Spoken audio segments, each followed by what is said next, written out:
3 nuevos laboratorios dotados con equipos de última tecnología y herramientas prácticas para investigadores, docentes y estudiantes fueron inaugurados por la Facultad de Ingeniería de la Universidad Santiago de Cali.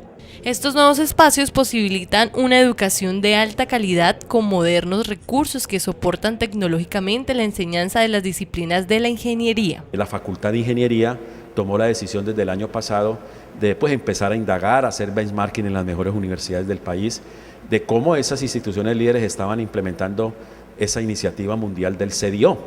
Y fue así que nos dimos cuenta que, evidentemente teníamos que crear unos espacios de laboratorio con unas máquinas, con unos equipos especiales que le permitieran a los estudiantes, frente a un problema de contexto, precisamente poder diseñar un artefacto. El laboratorio Flexing cuenta con un software de simulación de procesos industriales discretos, continuos y mixtos.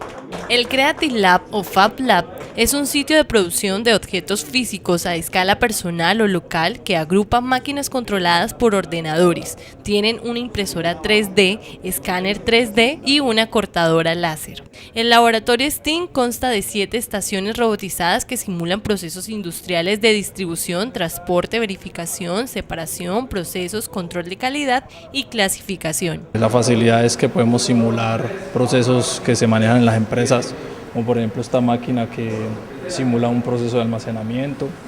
Tenemos 7 estaciones. Esta apuesta institucional ofrece un aprendizaje colaborativo que pasa de lo teórico a la acción. Sumado a ello, la facultad realizará unos cursos de actualización para egresados y estudiantes que están por graduarse para complementar su formación académica y permitirles acceder a estos espacios de práctica.